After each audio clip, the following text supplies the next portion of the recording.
Time now for Focus. In Western schools, where education is separated from religious morality, a student could become a terrorist. The words of the principal of a school in India funded by Hindu nationalists. Their influence has grown since Prime Minister Narendra Modi came to power. His party, the BJP, rewriting school books to the disadvantage of minorities. Shreya Banerjee reports. It's test day for these school students. The test with 100 questions on Indian culture is the first of its kind. It's been organized by India's ruling Hindu nationalist party, the BJP. It's not part of the curriculum, at least for now. We Indians are moving further away from our heritage. That's why we have this test, so that we can build a prosperous nation. This man is a BJP party worker, not a teacher. Around 1 million students in the northern Indian state of Uttar Pradesh are taking this test. The questions are mainly on Hinduism. Where is the only temple of the Hindu god Brahma? When did the Hindu calendar begin? No other religion is mentioned. No mention, for example, of the 300 million Indian Muslims. But the students find nothing amiss. The test is focused on India, Indian poets, Indian movements, wars. We learn about our president, our prime minister, their programs and policies. Whatever we study enters our mind and increases our knowledge so that we can succeed in life. The test organizers are open about their intentions. They want to rewrite history. Whatever we have learnt from British and Muslim emperors should be removed, and it will be removed. The previous governments did not care about the nation. It is time for our government to put the right heroes in the syllabus. An Indian newspaper recently reported that certain textbooks had erased all mention of India's first Prime Minister, Jawaharlal Nehru. Nehru was a member of the Congress party, a major rival of the ruling BJP. That's not the only change, says this historian. Their purpose of coming to power is not power itself, but power to be used for an ideological end, to make India into a Hindu Rashtra. They successfully changed a very large number of history and other social science textbooks. It is a very distorted vision of the past, a wrong vision of the past, a wrong understanding of the past, which they are trying to impose on the present. The education system is a very important means of changing the mindset of society, particularly the young. RSS has always tried to catch them young. The RSS was founded in the 1930s in India. The Hindu paramilitary organization is very vocal about its anti-minority stance. And the Indian Prime Minister Narendra Modi is one of its members. The group is looking to erase centuries of Muslim presence in India. Symbols of that time are still very visible in the country. This is a school fully funded by the Hindu nationalists. The RSS says there are at least 12,000 of these in India, with 3.5 million students. Every morning, the children begin their day with a prayer.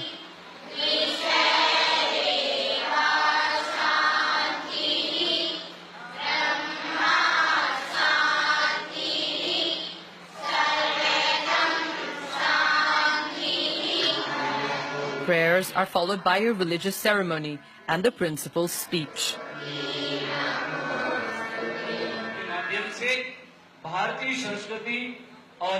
The students do the same exercises every day.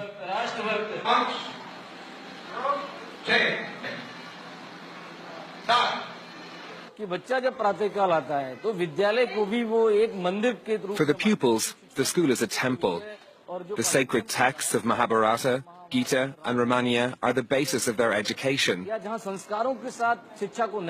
In Western schools, where education is separated from religious morality, a student could become a terrorist.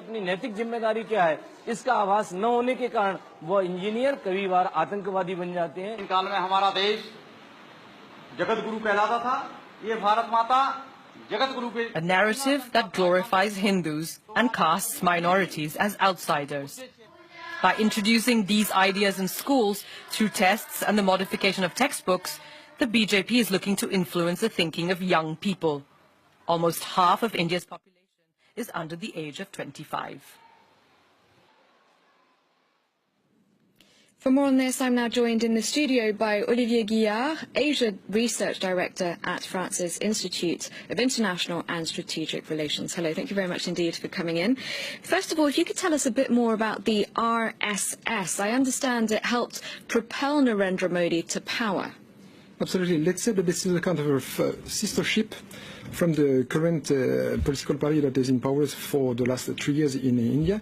It's a kind of movement that is between culture, sports, ideology. It's something that is supposed to be closer to the rightist side of the political spectrum in India than to the left, obviously. And this is a kind of pretty large organization. It's not supposed to be, it's a place for each and every Indian, but still the mainly pillars of this organization is mainly based on Hinduism and Hindu philosophy.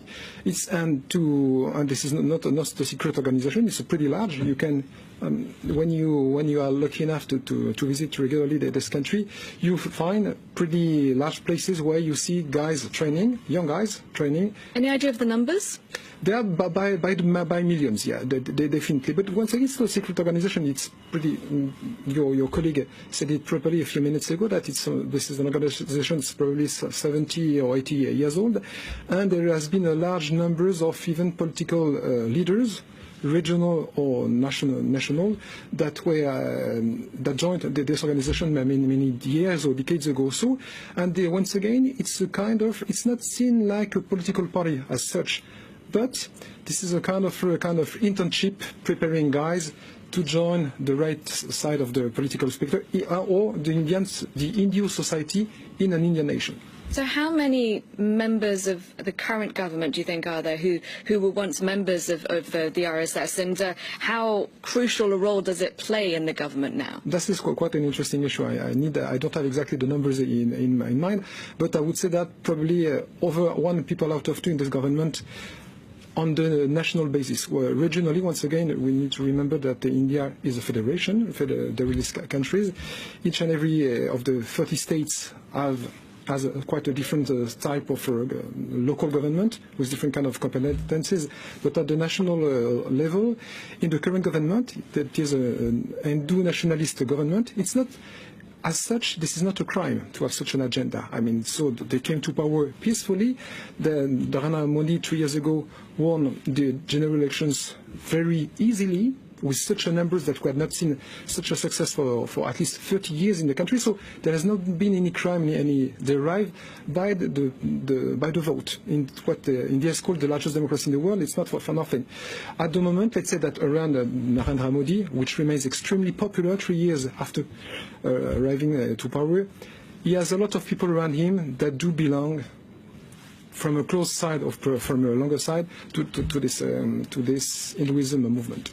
Because you say, yes, democratically elected, but you mentioned crime, and there has been a rise recently in religiously motivated violence. Is that not in part because of the intolerance towards minorities that the BJP is displaying, and really not hiding in any way? That could partly explain the situation. After that, you just need to look 10 years ago, 20 years ago, 30 years ago. I was a student in this country 30 years ago. They were already in ethnico-religious confrontation and violence between Hindu and Muslim, between Hindu and Christian, between Christian and others. So it's part of the story of this 1.3 billion population. And to be really frank, there has not been the numbers that have not been multiplied by 2, 3, or 6. No, there is a sort of slight trend to see more ethno-religious violence. It's not about crime, it's about confrontations. But once again, it's part of the story of the modern India. What about dissent, though, cracking down on dissent? Recently there was a high-profile journalist who was killed, and she was a critic of Hindu nationalism. Is that not something that is peculiar to recent times and the atmosphere at the moment in India? I don't believe so. I mean, if this is based only on one fact, it's not enough. It's not a scientific perspective. Just think about something. Mahatma Gandhi, the philosopher behind the modern vision of India, was killed by an Hindu fundamentalist. So it was 70 years ago. So I have not seen in this country that has probably one of the largest and freest press situation in the world, I have not seen such a huge tsunami or surge of such crime. It's a sad story, but still, we cannot say that the situation today is so complicated in India for the journalists. It's not the case. It's probably one of the freest press in the whole Asian region. So the wider population still very much supports Narendra Modi? Definitely, yeah. All right, thank you very much indeed. We'll have to leave it there, Olivier Guillard. Thank you for your time. Thank you for watching. I'll be back at the top of the hour with a full news roundup.